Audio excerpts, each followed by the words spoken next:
Gonna drink some coffee. What is this eating animation? What? Who drinks coffee like that? What is this? Hello and welcome back to another episode of Push to Talk, the series where I, Lewis, talk about particular topics in and around the gaming sphere to help keep you in the loop. This week, we are going to be talking about the uproar surrounding the technical issues following the launch of Pokémon Scarlet and Violet. But before we get into that, you guys know what to do. Make sure to like the video, subscribe if you want to see more content just like this, and obviously ding dong the notification bell to be notified when we upload next. And now... Pikachu, I choose you! Go! Pikachu!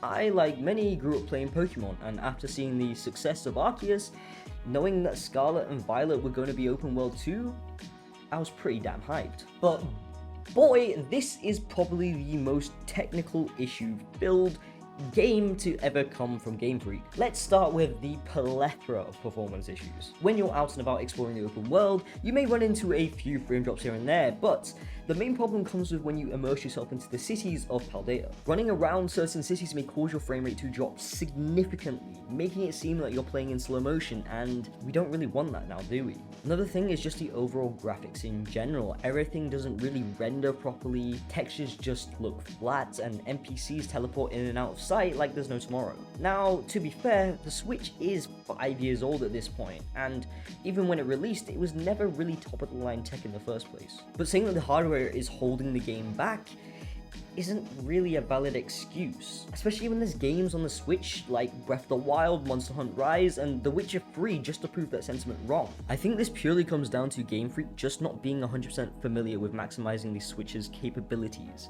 and just plain failing to optimize the game efficiently. Players and fans of the games have been extremely vocal about the game's performance and graphics issues, with one tweet saying, "It's mildly surprising to me that the latest Pokemon game seems less visually accomplished than many launch games from the PlayStation 3 back in 2006.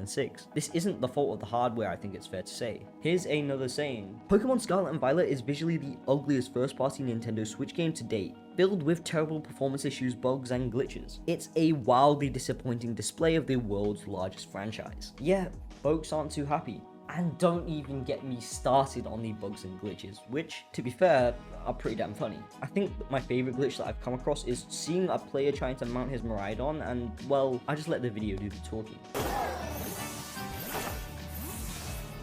Another pretty funny clip that I came across was somebody trying to attempt to catch a Wiglet. But for some reason, there's just a random NPC standing there during the animation. And when the Wiglet escapes the Pokeball, let's just say it paints a picture.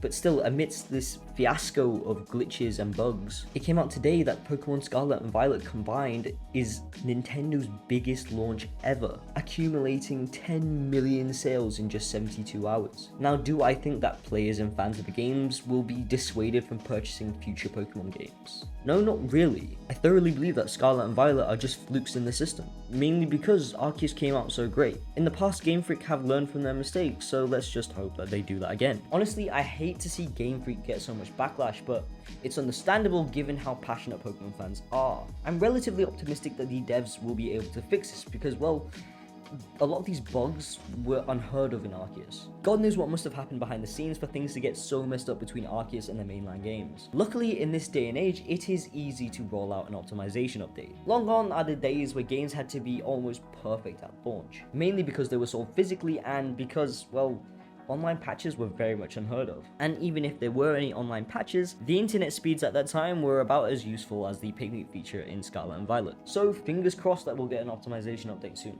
And that's it for this week. I should also let you know that next week will mark the season finale as we wrap up 2022. So if you guys have any topic suggestions, then feel free to leave a comment down below. And once again, if you did enjoy this video, then be sure to like, subscribe if you want to see more content just like this, and obviously ding dong that notification bell to be notified when we upload next, because we upload every single week. My name's been Lewis from Kakuchopurei, and I'll catch you guys in the next one. Ciao for now.